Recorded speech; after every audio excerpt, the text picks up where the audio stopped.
Before we begin, let us come to a point of stillness, not the stillness that the world seeks through effort, but the inner quiet that is already present behind the noise of thought. For in that stillness, we come face to face with the truth that consciousness alone is the substance and activity of all being, and it is from that standpoint that we may consider even the workings of the brain not as a power, but as an instrument through which the infinite expresses itself. My friends, there is a great curiosity in our age about the relationship between spirituality and science. The world of material knowledge seeks to measure, to analyze, to understand through observation. And there is nothing wrong in that, provided we place it in its rightful order. For spiritual truth does not depend upon the discoveries of science. It does not wait for confirmation. Truth is self-evident to the one who has touched the inner presence. Yet, it is a wondrous thing to behold that as the centuries unfold, scientific inquiry begins to observe glimmers and shadows of what the mystics have known from the beginning, that consciousness is primary, and what we call the body, the mind, and the brain are but forms through which consciousness interprets itself.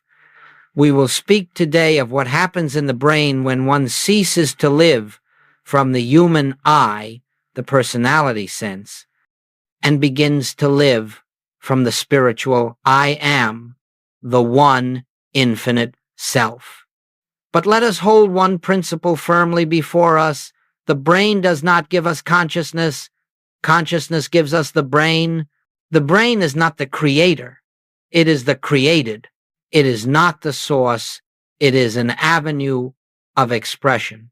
If, then, there are changes that appear in the brain, new patterns, new harmonies, new silences, they are not causes, they are effects. Effects of the realization that I and the Father are one, that the life which animates this being is not personal, but divine. When we speak of I am, we are not speaking of the human sense of identity. We are not referring to the name, the body, the memory, or the history. We are speaking of the eternal presence that utters itself as I, the same I that functioned as Jesus Christ, the same I that revealed truth through Moses, Elijah, and the prophets, the same I that is alive at this moment as the center of your very being. It is this I that is God. It is this I that is consciousness. It is this I that is the only true self you have ever had. When this realization dawns, even faintly, the outer instrument, the mind, the emotions, the body begins to reflect a new order. Fear diminishes, tension relaxes, the nervous system comes into harmony, and yes, the brain itself begins to function in a different rhythm, for it is now under the government of the spirit rather than the agitation of the personal self. But do not misunderstand. We are not seeking to change the brain. We are not engaged in psychology or physiology. We are not trying to awaken certain regions of the mind or suppress others. No, we seek only to know God aright. And in that knowing, the body inevitably reflects the peace of the soul. So let us set aside all desire to use truth for our benefit. Let us forget the wish to enhance our experience through spiritual knowledge. Let us simply abide in the recognition that the presence, which says I is the only life there is, the only intelligence functioning, the only power that acts. And if there is harmony in the body or mind, as a result of this realization, it is because harmony was the truth from the beginning in this time together.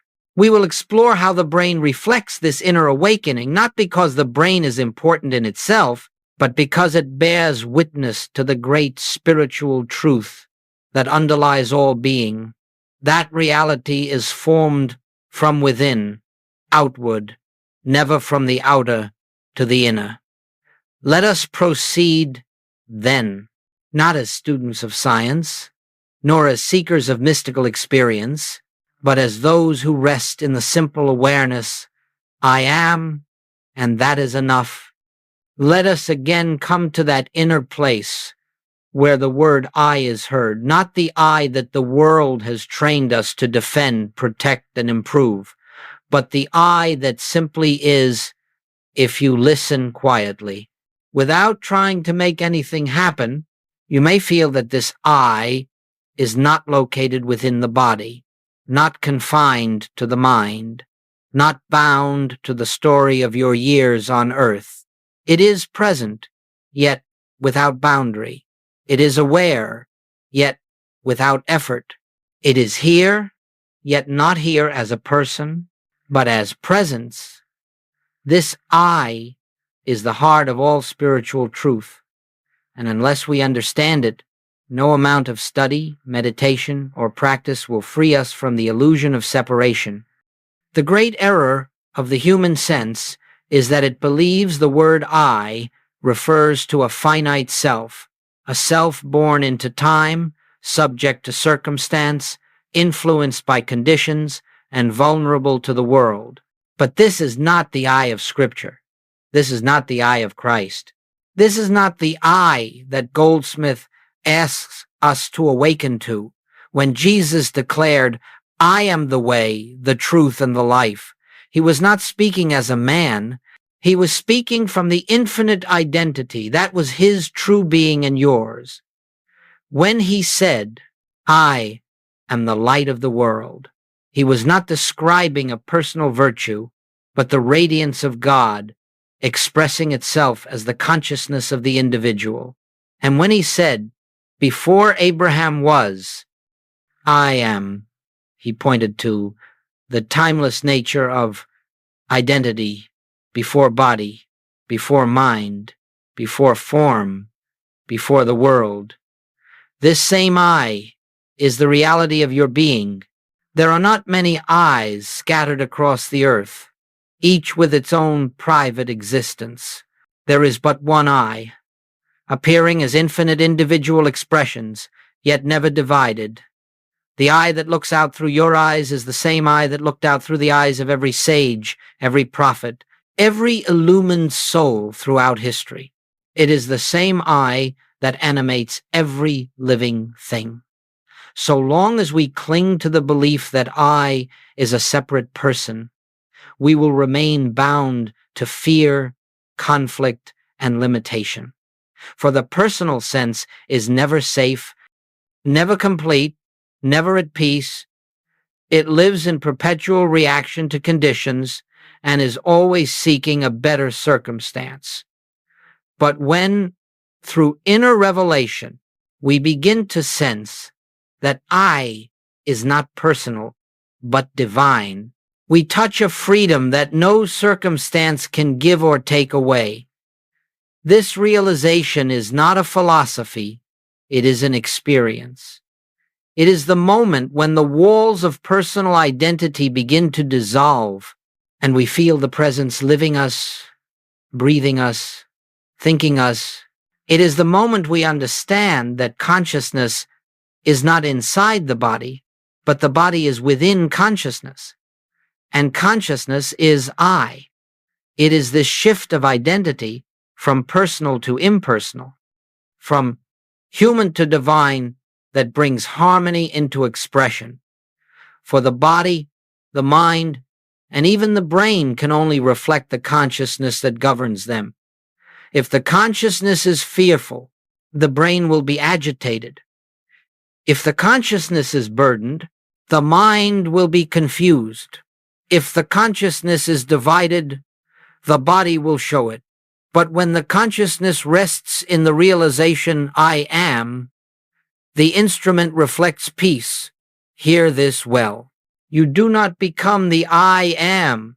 You recognize that you have never been anything else. You cannot achieve God consciousness. You awaken to it when you say, I am tired, I am afraid, I am unworthy. You are not describing a condition, you are misidentifying the I. You are attributing the qualities of the finite to the infinite. You are placing the burden of the world upon the shoulders of the divine. This is the root of all suffering. But when you come to a place where you can rest and simply know I am, without adding anything after it, without qualifying it, without personalizing it, then the truth of your being begins to reveal itself. Identity shifts, the false sense dissolves, and what remains is the pure awareness of I, untouched, unconditioned, unchanging. This is the foundation of spiritual life. This is the beginning of healing. This is the opening through which grace flows. For grace does not enter a personal self. It reveals that the personal self has no real existence. Let us hold, then, throughout our journey, this central truth. There is only one I. That I is God, and that I is the essence of your being. Understand this, and you will understand the entire spiritual path.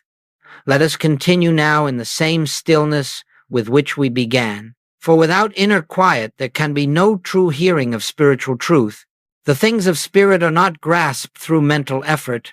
They are revealed as we become receptive, as thought yields to awareness and personality steps aside in this atmosphere of silence. The deeper meaning of I unfolds.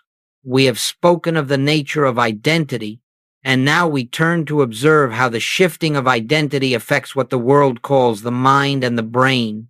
But always remember, we do not study the brain because it has power. We study it only to see how the form responds when it is no longer animated by the belief in a personal self. There is a center within the human mind that modern science describes as the part of the brain responsible for self-reference, worry, the story of me, the endless stream of thought through which the personal sense maintains its illusion of existence. It rehearses the past, anticipates the future, defends its position, and concerns itself with how it appears to the world. This is the activity of the personal ego, and it is constantly at work. In spiritual terms, this is what Scripture calls the carnal mind, the mind that is enmity against God, not because it is evil, but because it is a false sense of identity. It is not a mind created by God. It is a belief in a selfhood apart from God. And as long as this belief is active, the brain responds with agitation, tension, and restlessness. It must do so, for it is reflecting the consciousness that governs it. But something remarkable begins to happen when the truth of our being dawns, when, even for a moment, the awareness arises that I is not the personality, but the presence. When the personal sense softens, loosens its grip, becomes transparent, the activity of this ego center begins to quiet, not through will, not through discipline, not through trying to be calm, but through the simple recognition that the I we have been defending has no reality.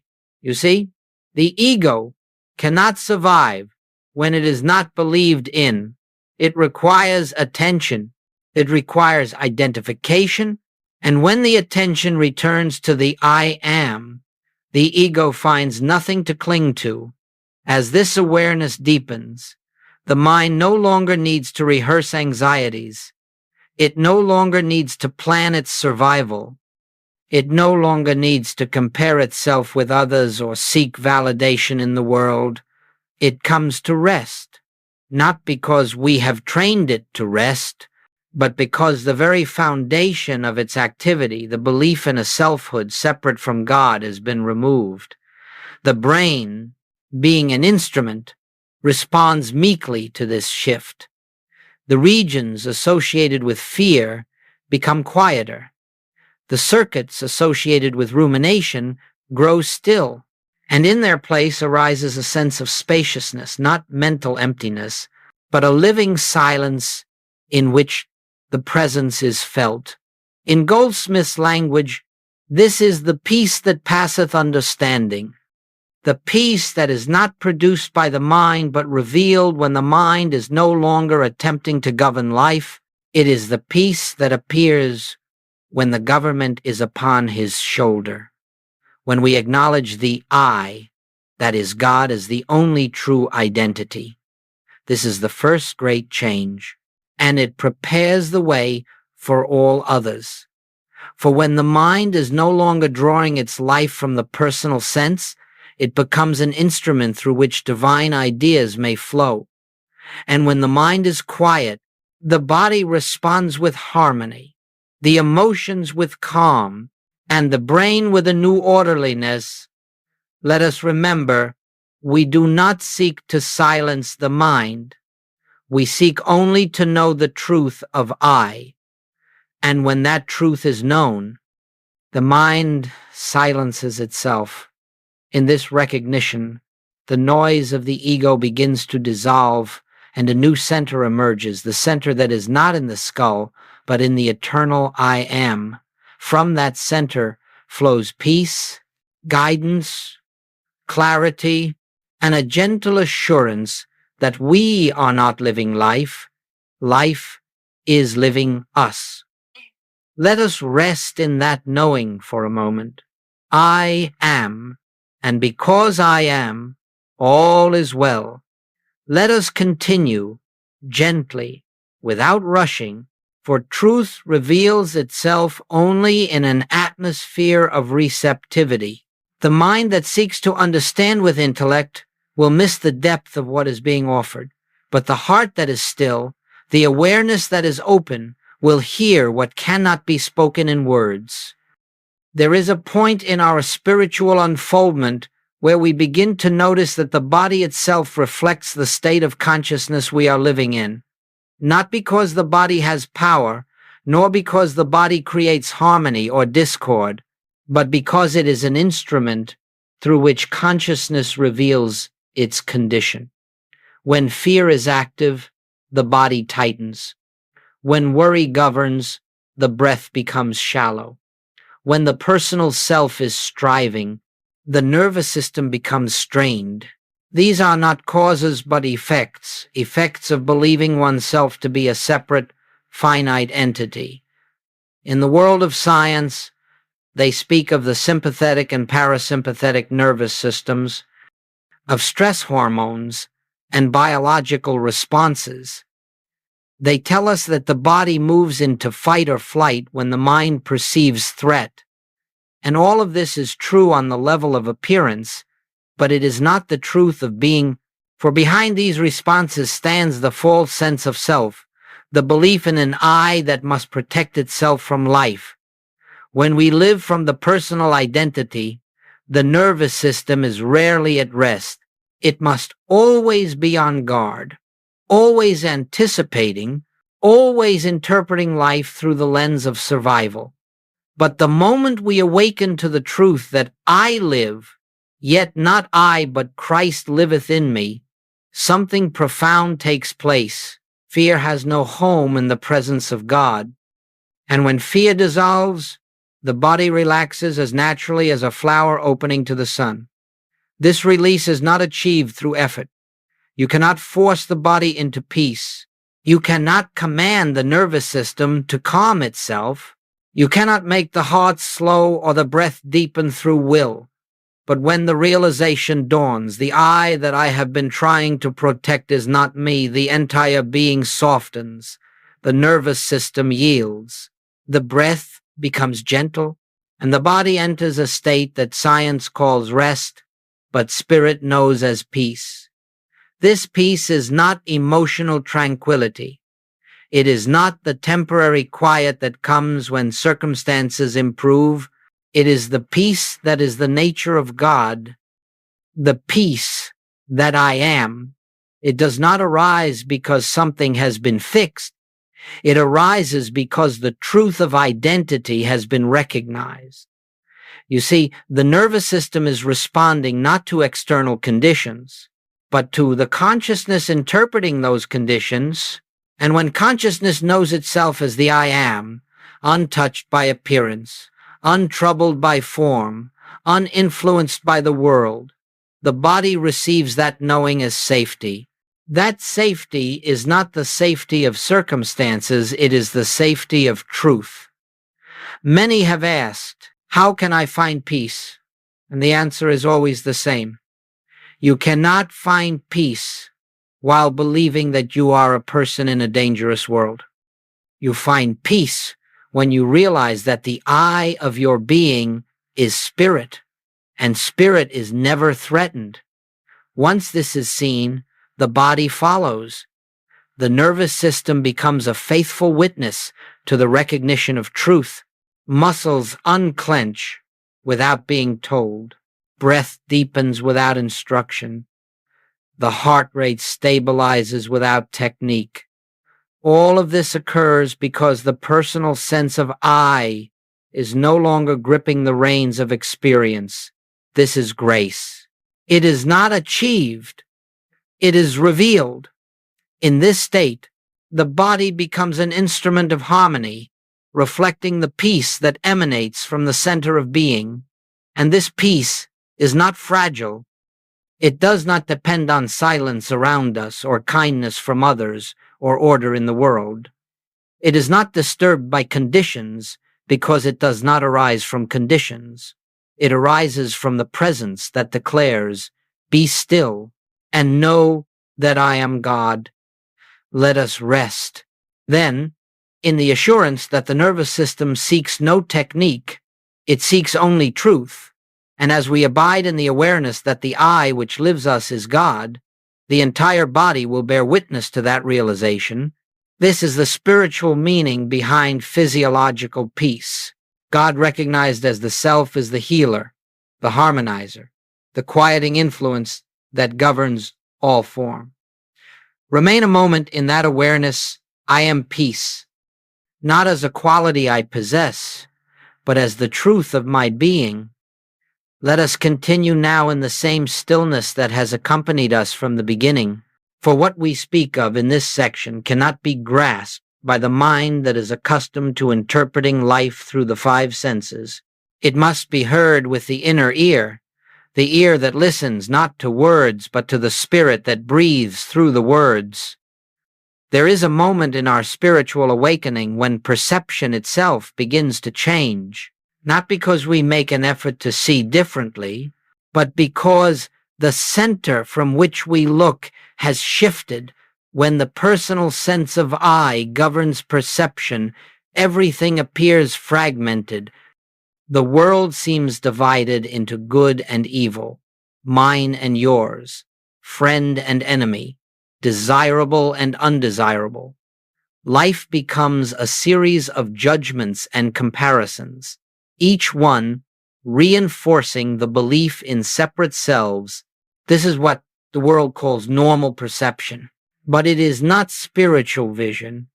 It is the vision of the personal ego, the vision of one who believes themselves to be a self apart from God. And so long as this sense of separation persists, the brain must interpret life as conflict, tension, and uncertainty. The world appears dangerous because we believe ourselves to be vulnerable. The world appears divided because we believe ourselves to be separate. But when the realization dawns that I is not a person looking outward upon the world, but infinite consciousness appearing as individual being, a new seeing begins. This seeing is not an achievement. It is not produced by mental work or spiritual technique. It is the natural seeing of the one who no longer identifies with the personal sense. In Goldsmith's language, This is the moment when we begin to see through appearances. We no longer accept the forms of the world at face value. We no longer respond to them as powers. We behold them as images in consciousness, images that have no life, no authority, no substance, apart from the one who is living as all being. And when this happens, the brain responds with a new order of activity. The centers associated with fear grow quiet. The circuits associated with reactivity diminish. The regions associated with intuition, empathy, and holistic understanding become more active. But again, these changes are not the cause of spiritual awakening. They are the shadow of it. They are the body's way of bearing witness to the truth that consciousness has remembered itself. You see, spiritual vision is not a matter of seeing what the eyes show, but seeing the reality behind what the eyes show. It is the recognition that every person we meet, every circumstance we encounter, every object we behold is an appearance within the infinite consciousness that is the I am. When perception is rooted in the personal self, we see others as separate minds, each with their own will, each with their own desires, each with their own flaws. But when the I of our being is recognized as God, there is no longer my mind and your mind. There is only mind, infinitely expressed. And so we behold others, not as personalities, not as bodies, not as histories, but as individualizations of the same one that is our own true being. This recognition softens the heart. It dissolves judgment. It ends resentment. It brings compassion, not because we try to be compassionate, but because we can no longer behold a self apart from God. And the brain, in its faithful service as an instrument, reflects this shift with coherence, clarity, and ease. Spiritual vision is not mystical. It is natural. It is the way consciousness sees when it is no longer clouded by the belief in separation. It is the seeing that Jesus spoke of when he said, "Judge not according to appearance, but judge righteous judgment." Righteous judgment is the seeing of reality. It is the beholding of the Christ in every individual, even when the appearance seems to contradict it. To live from this vision is to walk through the world untouched by its fears, unmoved by its divisions, unburdened by its conflicts.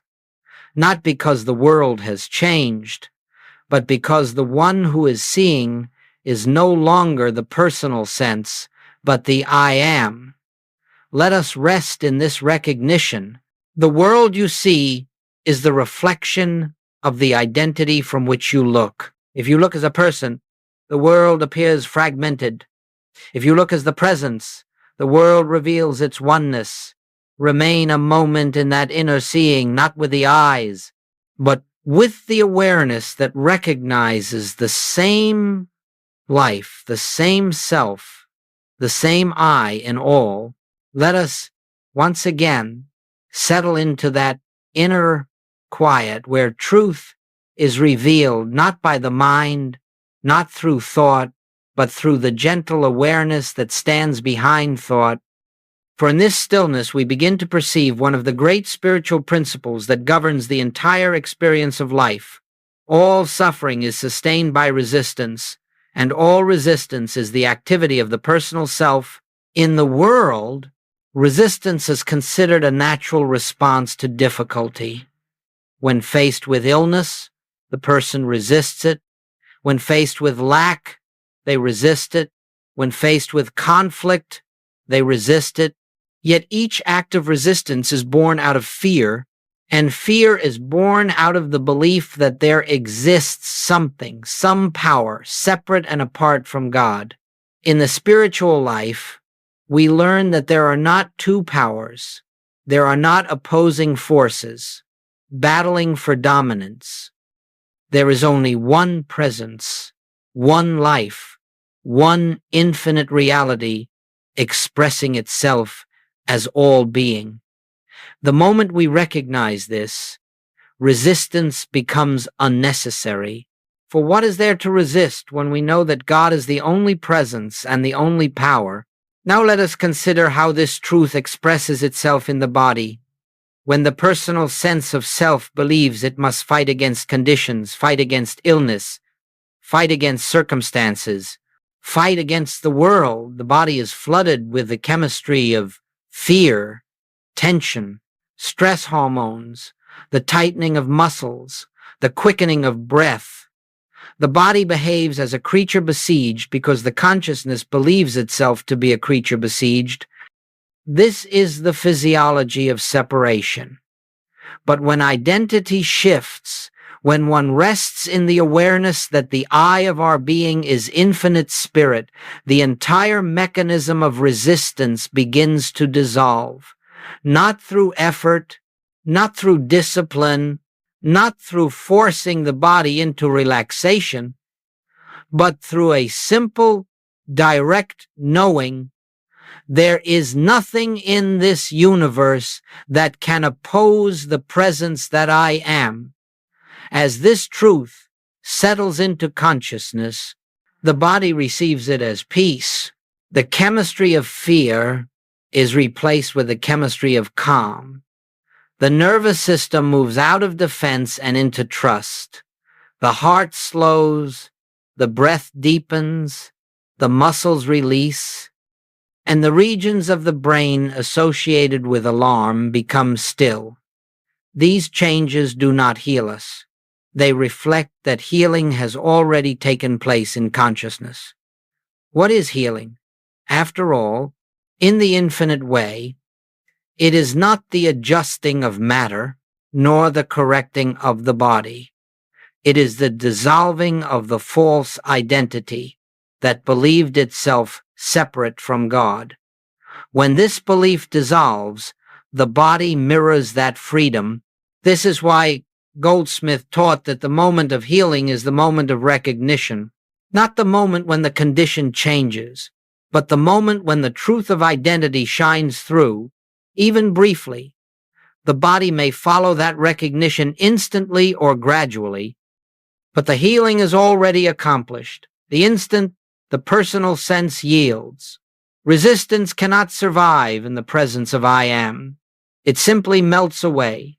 And when resistance melts, what remains is harmony. Harmony in the mind, harmony in the emotions, harmony in the body.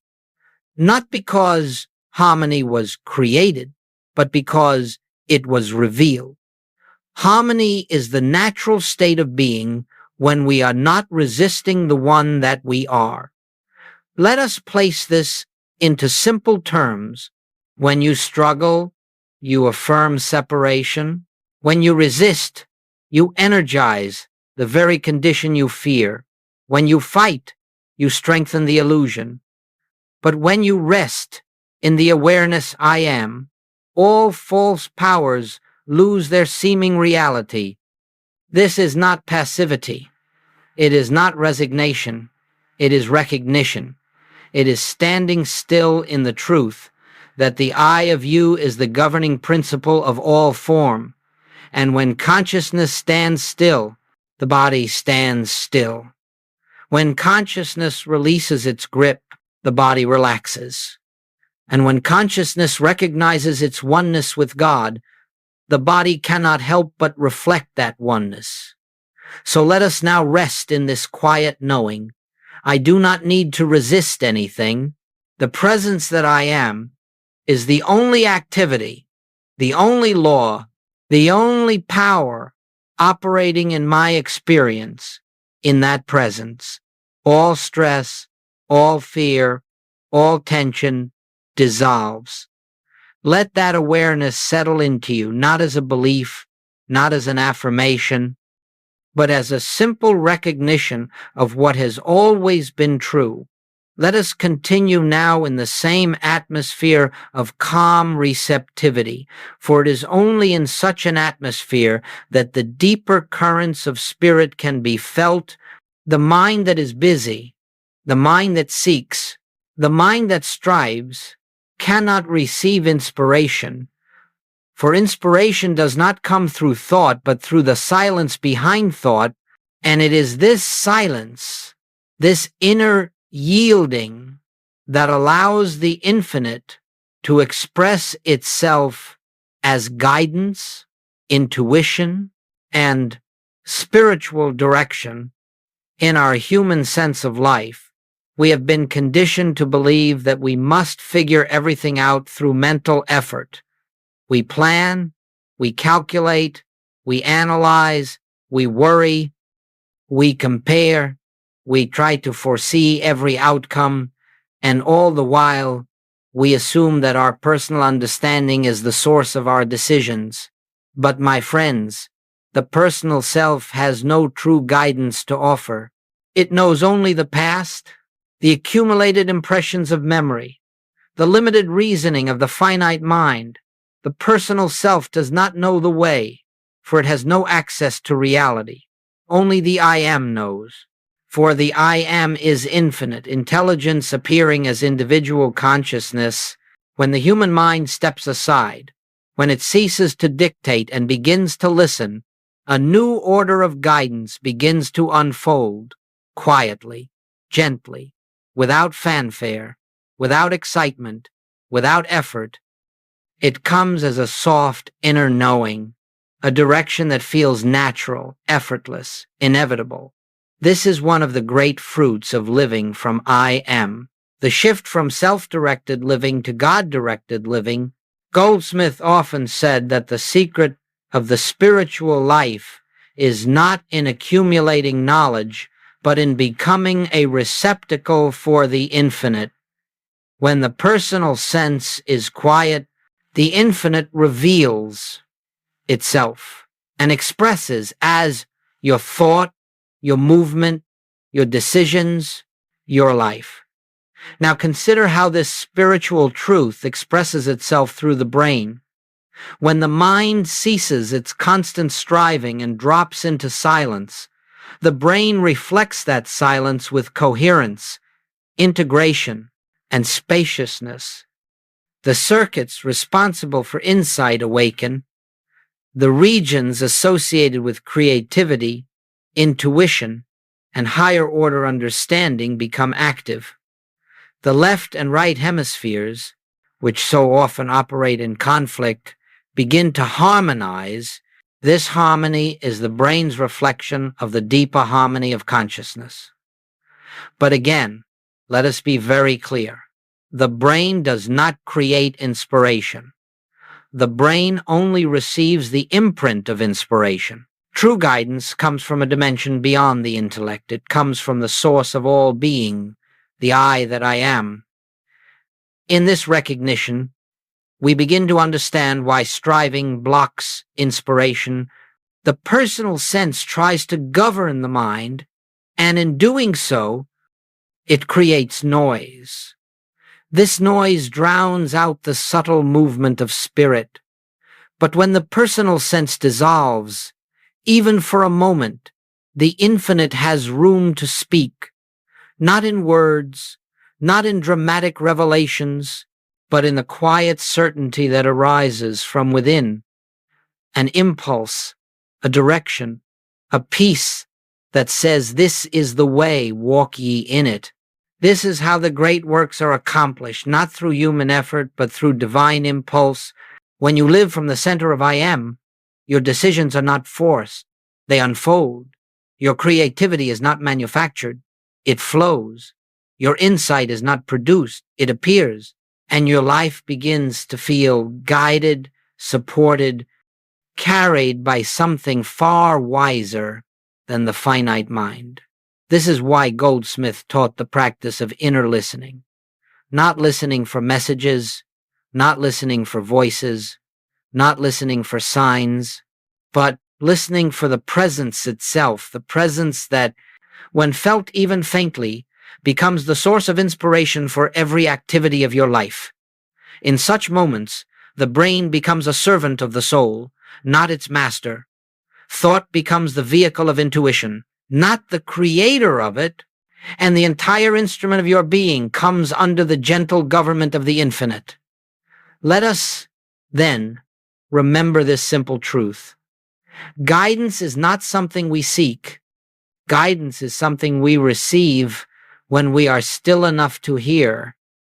Remain a moment in that stillness, not to obtain guidance, but to recognize the presence that is already guiding. Not to force inspiration, but to rest in the awareness that the I, which is your being, is infinite. Intelligence itself. Let us come once more to that inner quiet in which truth may be revealed. For what we speak of now is not a technique, not a method, and not a spiritual exercise, as the world understands such things. It is the heart of the infinite way. It is the living center of our entire practice. It is the way by which the truth moves from concept to realization, from belief to experience, from the mind to the very essence of being. This is what Goldsmith called practicing the presence. Practicing the presence is not the repetition of words. It is not the use of affirmations. It is not a mental attempt to bring about a change in our experience. Rather, it is the gentle return, again and again, to the awareness that the I which lives us is God, and God alone. In our human experience, the mind is constantly drawn outward toward appearances, toward conditions, toward people, toward circumstances. It judges, it analyzes, it reacts, it resists, and in every reaction, the personal sense is strengthened. The mind becomes entangled in the world it sees, and the world it sees is nothing more than its own belief system projected outward. Practicing the presence is the process by which we withdraw our attention from this outward pull, not forcibly, not with strain, not with effort, but by remembering that there is a deeper reality than what the senses report. There is a presence within us closer than breathing, nearer than hands and feet. That is the true life of our being. This practice is simple, but it is not easy, for it requires the surrender of personal identity. It requires that we release our dependence upon the human mind, the human will, the human effort. It requires a willingness to be still in the midst of activity, to be quiet in the midst of noise, to be centered in the midst of change. When we practice this presence, even briefly, something shifts within us. The mind slows, the senses soften, the emotions calm, the body relaxes, and the brain begins to function in a new rhythm, a rhythm not born of fear or desire, but of the deep peace that flows from the center of being. But let us remember, the purpose of practicing the presence is not to calm the mind or to relax the body. These may happen, but they are not the goal. The purpose is singular, to recognize God as the I of our being, to recognize the presence that has always been there. The world tries to use spiritual practice to change conditions, to get health, to get supply, to get peace, to get answers. But in the infinite way, we do not practice to get. We practice to recognize. We practice to remember the truth that has been eternally established. I am is my life. I am is my safety. I am is my peace. I am is the source of every good. When this recognition becomes steady, not through effort, but through deep inner knowing, the outer life begins to conform to the harmony that has always existed within. In this state, problems no longer represent threats. They become shadows without substance, Needs no longer appear as lack. They reveal themselves as opportunities for the I am to express its fullness. Relationships no longer feel like emotional negotiations. They become expressions of the same presence meeting itself. Now, how do we practice this presence? Not through long meditations, not through hours of contemplation, but through frequent, gentle moments of remembrance throughout the day.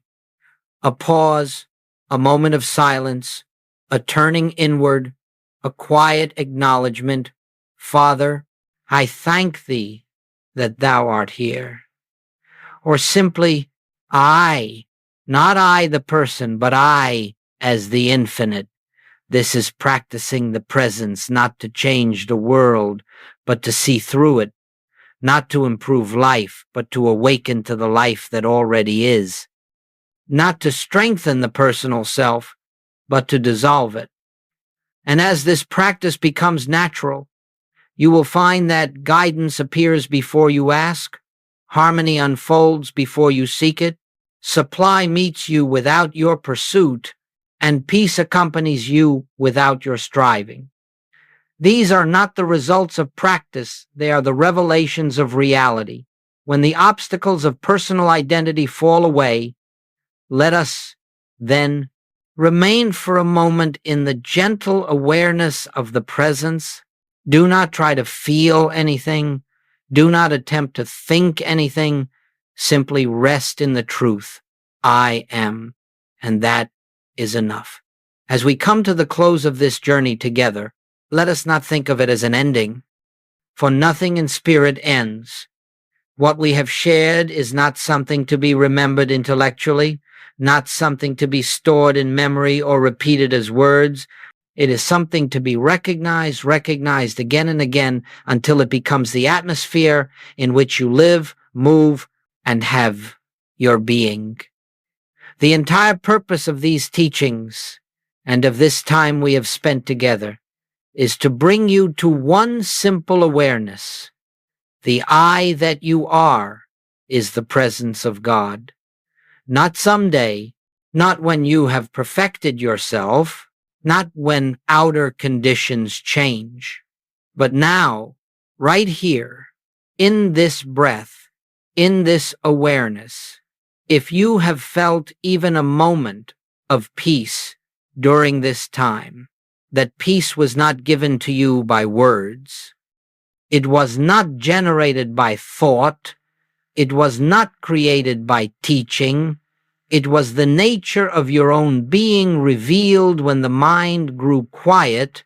If you experienced a softening in the body, a release of tension, a sense of spaciousness within, this was the body bearing witness to the truth that the personal sense had loosened its grip even briefly. The nervous system responded to reality. The brain reflected the nature of spirit. The body, as always, followed consciousness. If you sensed clarity or insight or a deep gentleness, these were not gifts from outside you. They were the natural expression of the I am as your very awareness. And so, as we complete this teaching, let us not leave it behind. Let us not return to the belief that life must be met as a person, struggling, planning, resisting, fearing. Return instead to the simple truth that has been quietly revealed throughout every section. There is only one I, the infinite I, the divine I, the I am, and that I is your identity. Everything in your experience will change when this becomes more than an idea, when it becomes a lived recognition. Not all at once, not through force, but gently, progressively, in the rhythm of grace. There will still be moments when the mind forgets, when fear arises, when the personal sense reasserts itself. This is not failure. This is the human appearance dissolving a little at a time. In those moments, do not struggle, Do not criticize yourself. Do not try to get back to the presence. Simply pause, become still, and remember, I have never left the presence. The presence has never left me. The I of me and the Father are one. And in that remembrance, whether it takes a second or a minute or an hour, the truth will reassert itself and you will feel the gentle return to the center. This is your practice now.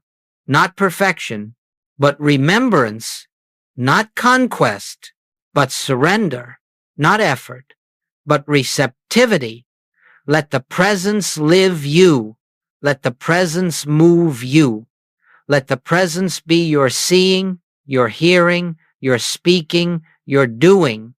For in truth, it already is. There is no personal self directing your life. There never has been. There is only the infinite appearing as you, expressing through you, unfolding in you. So let us end where we began, in silence, for silence is the language of the soul, the dwelling place of the I Am, the sanctuary in which the truth is recognized without a single word. Rest now in that silence. Rest in the gentle awareness of the presence. Rest in the knowing, I am. And that is enough.